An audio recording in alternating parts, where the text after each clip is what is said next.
Has there been a better loading screen in sports gaming better than NCAA Basketball 10? I mean, this may be the only game in existence that I am okay with the load times being longer than normal. Getting shots up with Blake Griffin is such a nostalgic feeling, one of the best in sports gaming in my opinion. Recently, EA pulled the plug on their college basketball revival. It looks like 2K will throw a half-baked version into their game as a DLC next year, and that'll be our only option for college hoop sports on today's consoles. Great. But as we near into the start of hoop season, I always get the itch to load this game back up and run a dynasty with a mid-major team, and today, that is exactly what we plan on doing. First, we need to select the team, and since we are running on the launch version of the game, we get to see the old conferences before realignment screwed everything up. Seeing the old Pac-12 and the powerhouse Big East brings me back to my childhood, and I have some fond memories of those grueling Big East Conference tournaments. But we can't start there. I want a little bit of a challenge, and teams like Eastern Illinois or Sacramento State would provide that, but we're going to be settling on St. Bonaventure for this series. The Bonnies recently hired Woj from ESPN to be their new GM of basketball to help bring better NIL opportunities to the program, which should pay dividends in the recruiting.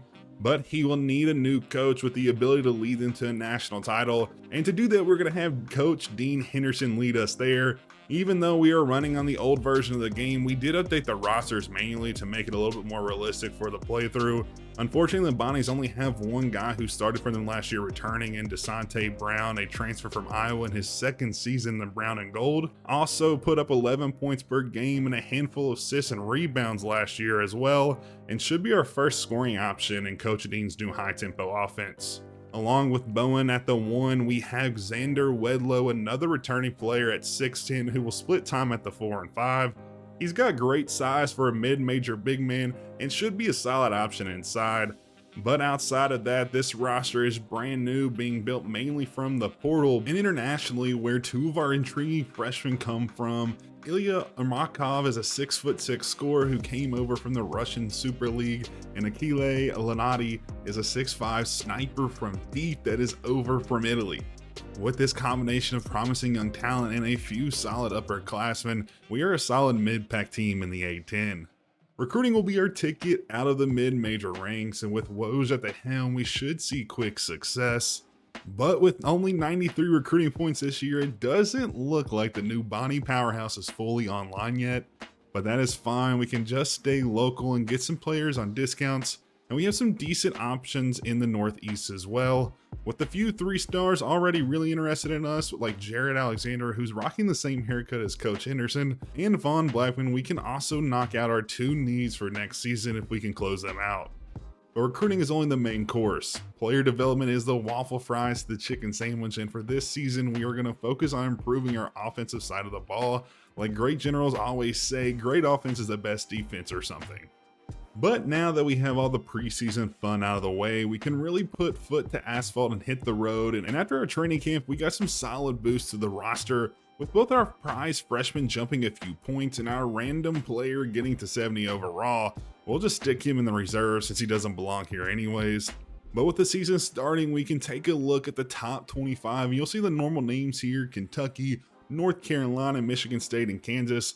But Dayton is here as well, who is a conference foe and definitely the favorites to win the auto bid from the conference this year. And somehow we lucked out because the commissioner's office forgot to put them on our schedule, and we may be able to squeeze away with the easiest conference slate. And now is the time to show the alumni board Coach Henderson was a correct hire and earn a smooth upgrade to our facilities that we can use ASAP. I can't imagine the price tag on that turnaround. I mean, who even are these alumni that the Bonnies have? But anyways, the first game of the new era comes against Iona, and the Gales have a solid roster and some really good depth at the point guard position, but I still think we have the edge in this first game. But throughout this rebuild, we'll be playing on 12-minute halves, and we'll have it on all conference difficulty. We did find a slider set on Operation Sports that we've been using for a few years now every time we load this game back up. And it gives a good difficult setting, but also not being too terribly hard. Playing these games is always fun, even if the mechanics and animations are pretty dated, especially once you get to March. Being in that environment with the commentators was always a great feeling, but we'll have to wait a while before we get there. But as we start this climb to the mountaintop, we will take on the Iona Gales at home. where the Gales will get the scoring started with a massive dunk to start this rebuild as they jump out to a quick 2-0 lead. But back on defense, Mitchell will get us a lick back as Charles will take the fast break and dumps it off to Joe Grahovic, who hits us with a nice lefty lay to even it up. But after a little run, the Bonnies will have it back here, and they're going to dump it off to Wedla, who gets his first bucket of the game. As the Gales try to answer back, Grahovic will bite on the pump fake, but he misses. The Gales get the rebound, but they miss again, and the Bonnies secure possession on 2 easy missed layups. But after some back and forth scoring, this time the pump fake will work for the Gales as they close the lead closer in to 3. With just under 3 to go here in the first half, the Bonnies will have the ball and a big shot rejected by Charles, but the Gales will have it again and they miss it on the second chance points, but the Bonnies will push it down the court and they'll dish it off to Bowen, who hits the mid-range shot, and that's exactly how they want to play.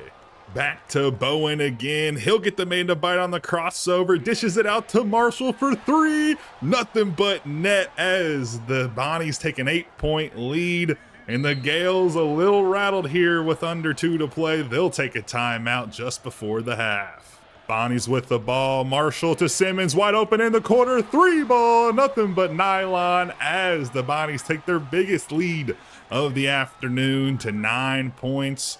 28 seconds left to play for the Gales. They'll have the ball here. No chance for 2 for 1, but an early shot in the clock. And that's an ill-advised shot as Wedlow brings it down, dishes it to Jackson. Jackson on the fast break, blows by his defender. And that'll be another 2 points to get the lead to 11. And the halftime story tells it all. The Bonnies having a great shooting night where the Gales are not. And the story of the second half really was the free throw disparity. And on top of that, the 3-point shooting led the Bonnies to a massive blow-away victory where they were able to set up out their starting 5 early in the second half to give those guys some experience. But looking at the stat book, you can really see the story of the game. The guards dominated with some highlights from some of the big men as well. And then the bench got involved and gave us some points there. A very good win for the first win of Coach Dean Henderson's tenure here at St. Bonaventure. The only real issue with basketball video games is the amount of games to be played. Even those 12-minute halves, it took us 45 minutes to complete that one. So I won't be playing all the games in this rebuild, which is fine for me because I want to recruit the guys to do most of the work anyways, and to see if Coach Henderson can be up to the task of taking a deep run into March. And in the first month of work, we look like we may have what it takes, starting off 5-1 with some commanding wins, which is exactly what the alumni needed to see to start the year. But to start month 2, we face our first power conference foe in the TCU Horned Frogs, who have a clear advantage on paper with some powerhouse bigs and elite guards. It'll be tough to compete with them. But before the big game, we have been making great gains on the recruiting front. We're halfway there on our recruiting challenge, which if we complete, we get another facility upgrade, which would be a massive addition for year 1. And we've also been able to scout our top prospects with our hopeful future small forward showing really great scoring ability with 17 a game in his final year in high school. We also expanded our target list to include Malcolm Gids, a 42% 3-point shooter, averaging 19, 6, 3, and 3 so far. With these guys on the wings, all we need to do is close down our big man search and either the skyscraper 7'4" big man Robert Upton or the smaller but more polished Von Blackman, who caught our eye in the offseason. But as we look to open month 2 the same way we did in month 1, we head on the road. And this is our first true test, and if we win here, we'll put the whole country on notice. And with under 2 minutes to play, this is a blowout of massive fashions, 27 points with just a little bit left in this game. We'll have our backups in, and that's exactly what happens when the backups come into the game. They turn the ball over, but TCU will miss the wide open fast break layup, which has been the story of the game for them. And we're able to walk away with our 7th win on the season. And we are going to be in some serious conversations for a big run in the A10, especially with Dayton not on our schedule. But after that big win, our athletic director wanted to update our coach report card. And the 7-1 record is really paying dividends, up to a 63% job security rating, and we shouldn't be getting fired anytime soon.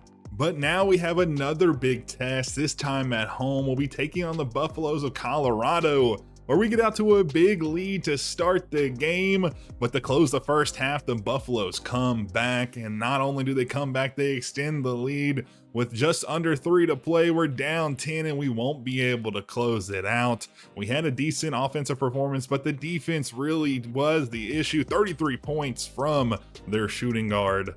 Even though we lost that game, we get a massive update to the recruiting department as Upton will commit to us for next season. The big 7-foot forward power post will be committing. He's not the most polished big, but at 7'4", he's going to be a dominant presence in the paint. And then we can look at the rest of the recruiting class. 3 stars really should be a good sign for us going forward and should pay dividends down the road. But to close out this non-conference slate, we'll take a win and we'll go to 11-2 and second in the conference before conference play, just behind Dayton, who's ranked 20th in the country. But not only that, we'll have a Conference Player of the Year player in the race, as Joe Grahovic at 17 points and 7 rebounds is vying for that title. But to get things started in conference play, we'll be playing the Temple Owls at home. And after staying close in this first half, the Owls are going to look to extend that lead. And that they will do as they go into the end of the game, winning by 16 points. And again, a decent offensive performance. 3 players are starting 5 above 10 points, but another 30 ball really shows us that we need to get better on the defensive end. And after starting 0-1 in the A-10, we'll go ahead and jump into this second game against Richmond. And on the road with the packed house against a great team, this isn't going to be an easy one to steal from the Spiders. And while it's early on in the season, Richmond has started 2-0, and they're 10-5 on the season as a whole, which is a little worse than us, but they have the wins in the conference like we don't. So we're going to try to steal the first one of the season from them here. And the Spiders will take the ball to start this game, and that'll be an alley-oop layup. An interesting play called by the coach, but it does work out in the end. Top of the key to Bowen. This one from deep, and that one will be good to give us a lead early on. 3-2 here. And we're firing all cylinders early as we're on a fast break. Another time to Bowen, and that'll be another one. 2 for 2 to start this game, and it seems like he's got the hot hand for us so far. As the Spiders take a 3, that'll be a missed shot. He can hit those though. Simmons on the fast break, transition 3 ball. That is another one, and the Bonnies are hot to start this game here. Fast break, Marshall dunks it over top of a defender, and that'll be a double up on the Spiders. 18-9, and they're scoreless in the last 3 minutes, and they're going to want a timeout to reconsider their approach to this game early. After a little bit of pressure, a 1-2-1-1 from the Spiders. Nice passing, nets a easy layup for Wedlow to put this lead out to 10, the biggest of the game, 24-14. Back on offense once again as we hit the 2-minute mark, falling away. Marshall off the glass and one. Put him on the line to get another.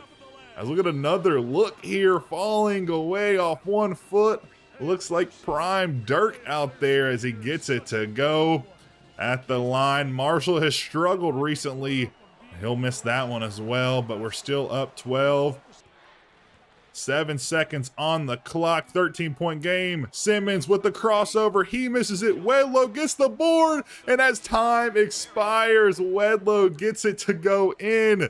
And that'll be a 15-point lead on the Spiders. As we go into the half, what a dominant performance from the Bonnies here in the first. As we pick it up in the second half, 63% field goal percentage from the Bonnies. And that's what you love to see when you need to come out hot on the road.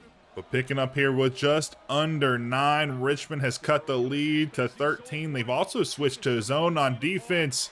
The Bonnies will work it around, skip it across the court. Bowen, he'll get it to go again. Another 3 from the point guard, who we've been looking to score a lot all season. Really hasn't come around, but this game he's firing all cylinders. Bowen works it back and forth, a couple crossovers, and he gets into the lane and finishes with the left as he'll put the lead back to 13, and he's having an amazing game as the Spiders pick it up this time from deep, right in Bowen's eye. He needs to get his hand up, hand down, man down, as they say. This time Simmons to Bowen. Bowen works into the lane, no foul call as he'll miss the floater from 10 foot. As Coach Henderson is not happy about the work ethic on offense as the Spiders are now within 7. But Grajevic with a tough shot from the short corner as he'll get it to go through.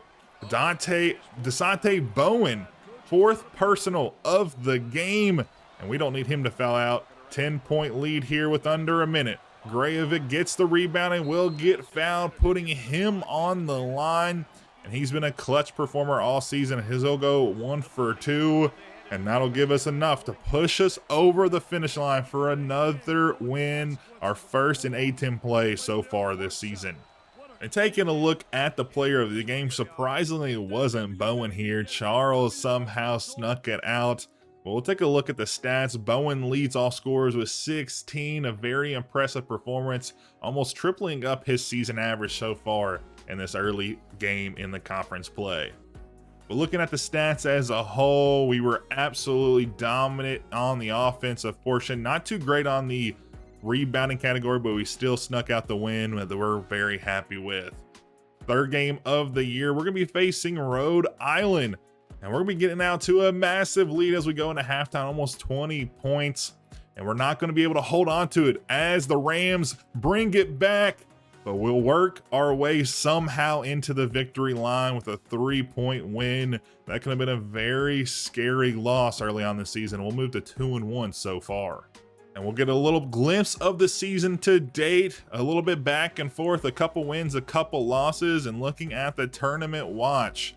Temple is the only other team outside of the auto bid even getting an eye from the committee to be in the big March Madness tournament at the end of the season, and nobody else is on the bubble, so we're gonna have to work really hard to bring ourselves back, and we may only have a chance if we win the conference. But sitting at 4-3 in conference play, that's gonna be a lot harder than it seems to be on paper. And we're getting another report card update, and it's up to 72%. Which makes a ton of sense. 15-5 on the season, 4-3 in conference play. Everybody's thrilled from the alumni to the president of the university. Moving on to the Minutemen of UMass. They're giving it their all in the first half, up big, but the Bonnies were able to work it back into single digits a couple times, but the Minutemen will push it out to 8 at the last minute. And they'll take the victory home back to Massachusetts as we're going to move to a losing record on the season. And another issue we can see, 35 points from the shooting guard. We're having issues all around the defensive side of the court so far this season. Moving on to the Temple game, a very well-rounded team with Jared Griffith, a Conference Player of the Year candidate so far. He's going to be a handful in the post. And they also have Hinton, who's scoring 20 a game, and we've known that the shooting guards give us fits in this season so far, so we're going to try to figure it out. But finishing this one off, 51-51 with 54 seconds left to play as Marshall fouls Cleveland, who will be headed to the line. But luckily, he's a sub 30% free throw percent shooter, and he's going to miss both of them here as we'll be able to hopefully take this lead. Marshall up to Bowen with a nice outlet pass. Bowen foul, doesn't get the end one to fall. He'll hit the first of 2, and he'll knock down the second. One of the best free throw shooters on the team, no doubt there. The Owls works it inside. Lefty lay over top of Mitchell to get him tied back up. No shot clock left. The Bonnies call a timeout. The ball's in Bowen's hands. He hits it to Simmons, our best three-point shooter, and he's going to hit it off the front of the rim as Temple will get the rebound, calls a timeout with 1.6, a heave from deep, and that'll be too close for comfort, but it misses, and this game will be headed to OT, the first extra time game of the season. In OT, Marshall gets ripped, throws it off of a player's foot after collecting it, but he gets the ball back. then somehow contorts his body to get the and one, and he'll convert the old-fashioned three-point play. What a play by Marshall after some boneheaded passes. And Griffith with a nice putback dunk to get him within one. This time Marshall again erratic with that ball control, but he somehow gets it back and works his way into an easy layup. Maybe that's the key for him. Griffith off the front of the rim. Grajovic rebounds it, outlet pass to Marshall. Marshall past the defender. And that's going to be called a charge on the fast break. The defender had his hands in the neck of Marshall, and somehow it's an offensive foul. Marshall to Bowen, back to Marshall, and it's no doubt the little mid-range two-point conversion there. Up one. Temple top of the key, foot on the line, and that'll be a net. And that'll be a three-point lead for the Owls. Temple, one opportunity here, one shot left. And they just need a three-pointer to tie it up. No two-pointers here. Marshall, hot hand, doesn't get it to go. And they'll be forced to foul as the Owls knock down both, and that'll seal the deal here as the Bonnies take a loss on the road. But it wasn't because of Amari Marshall. He did his best, 21 points, 3 assists, just wasn't able to push us over the finish line in OT. But fast forward in a couple weeks, we've lost 4 in a row, and we're now sitting at 5-8 in conference play on the season. And the conference only takes the top 12 teams, so we're going to have to work hard to bring back that opportunity to make it. And as we near into the end of the season, our final home game, the Alumni will finally give our first challenge of the year. And this is a big one. It'll be our first upgrade if we can secure this win at home. Only 2 games left on the season, only 2 more chances to work our way into the conference tournament. And it's going to be a big, high stakes game for the Bonnies. But heading ahead to the second half, we'll be down 5 points, make it 7 as Charlotte was able to hit that tough fadeaway low post shot. But the Bonnies are on a fast break, just like they want to run offense. And Marshall from the corner 3 ball to put us within a handful. Another Marshall corner 3 gives us the lead by 1. And we've worked it to 10 points. What a second half turnaround for the Bonnies. Now under 3.5 to play. Grajovic trying to embody the old style Dirk. Wasn't able to get it to go, but Wedlow on the weak side rebound with the foul will get to the line to hit 1. Nice defense by Grajovic, but we can't secure the rebound, and the Charlotte team will put it up for 2, getting within 3. Charlotte this time, nice drive by their point guard to get back within 1. 32 seconds left as they will foul to put Bowen on the line. 2 for 2 today so far. He'll knock down the first to put it back up to 2 with under 20 to play. And he'll knock down the second. No doubt best shooter on the team from the line. As the Charlotte team will try to heave one down the court, try to catch us off guard, and that'll be a terrible decision as they turn the ball over. But Charles, who gets put on the line, misses the second in. So the Charlotte team is only down 4. They're going to take a 3 fading away, and it's not going to be good enough as the Bonnies secure the win and their first upgrade to their facilities of this rebuild. And looking at the upgrade, we're obviously going to go with the most obvious choice here, and that's going to be the practice gym. It gives ability upgrades to 3-point field goal, free throw. It's just a shooting upgrade all around, and it's going to be what exactly we get. So it's going to be a default upgrade to +1 to every player on the team, and we're going to be even a better shooting team than we are now, which is going to be a great thing for going in to the conference tournament.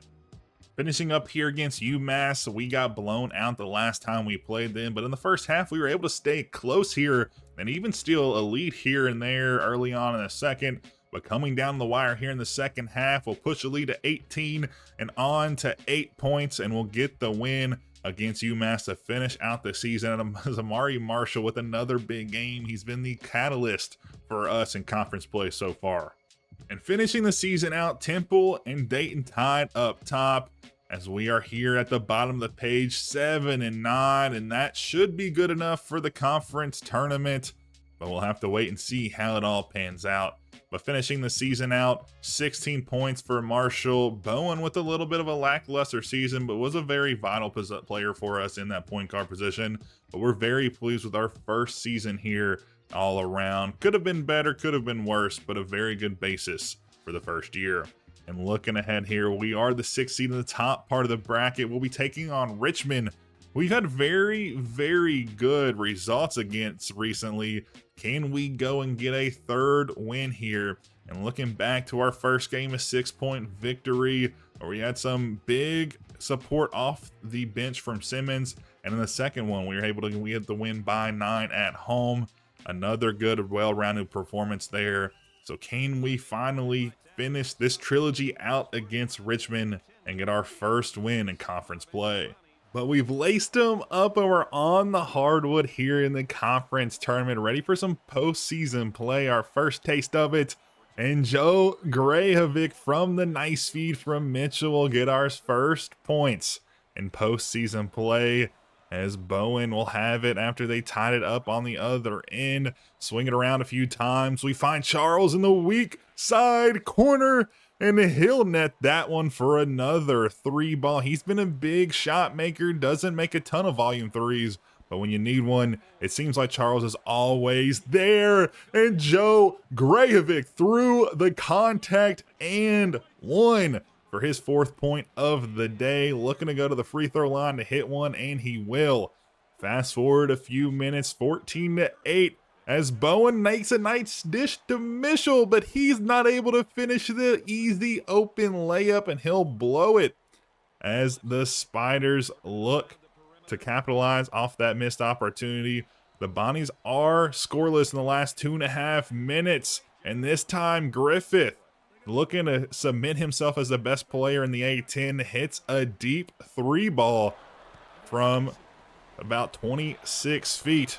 As he'll get them in within a handful. Now back again with the Spiders. This time a corner 3, hand down, man down by Lenati. Too much space, as they will tie it up on a 10-2 run in the last 9 minutes. But finally, the Bonnies finding some life here. Wedlow with a nice little post jumper to get him up by 2. It wasn't long lived, as they will tie it back up. Simmons to Lanani, back to Simmons, and Simmons finds his way inside for an easy layup. Not his typical game, but he'll put us up by 2. Coming in with 10 seconds left before the buzzer sounds for the end of the first half. They'll bite on the pump fake. A nice pass inside. The Spiders get it again, but they won't make it a third try, and it goes in, but the refs will wave it off. He didn't get it off in time, and that is lucky for the Bonnies. Couldn't box anybody out, but they got bailed out by a quick buzzer.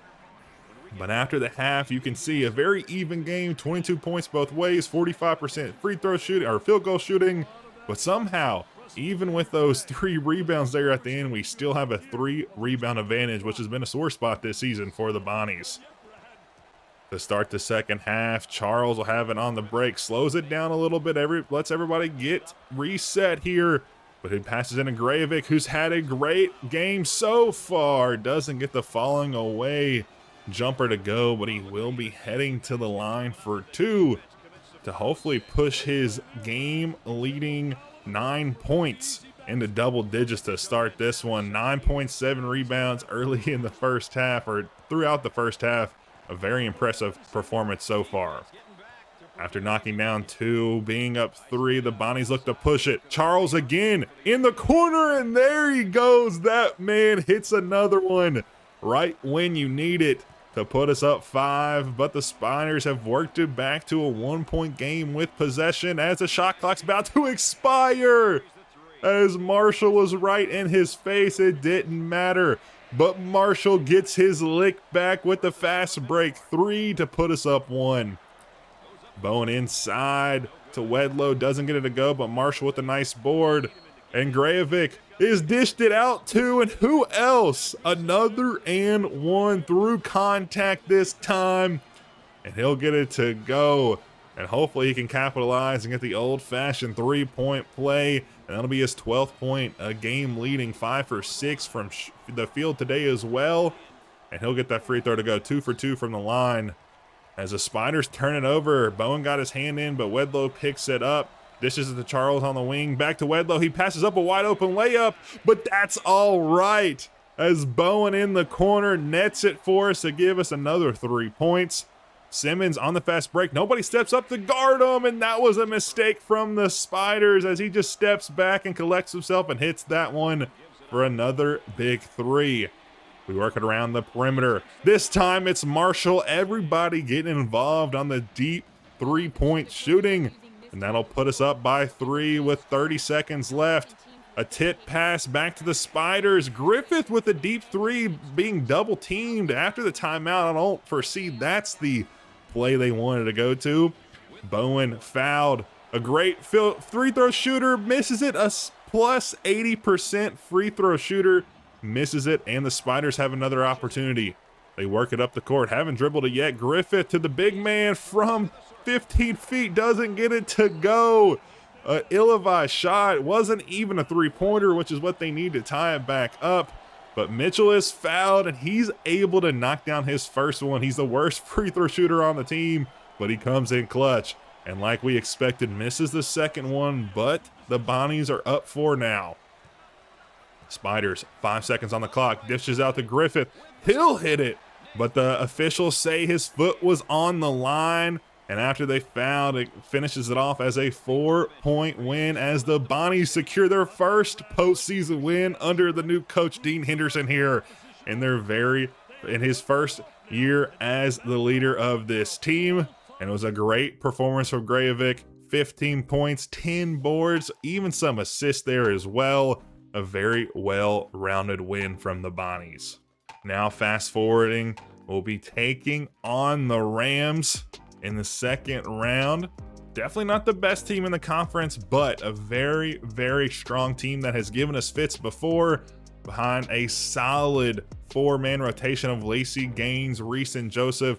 We could have the advantage down low on their big center, but it might not be the easiest thing in this game to get advantage down there.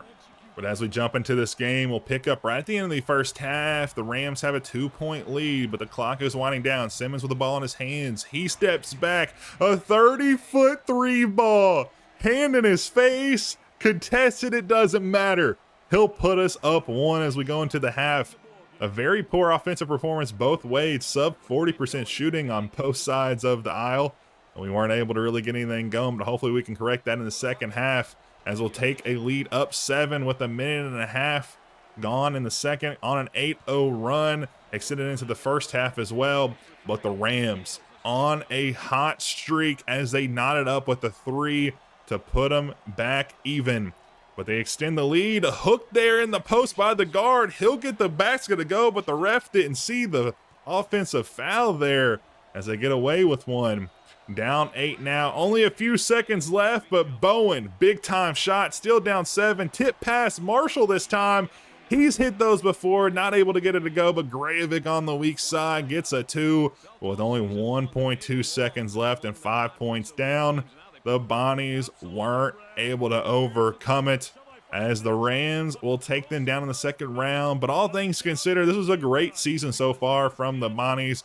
Grajovic 16-9, almost another double-double in postseason play.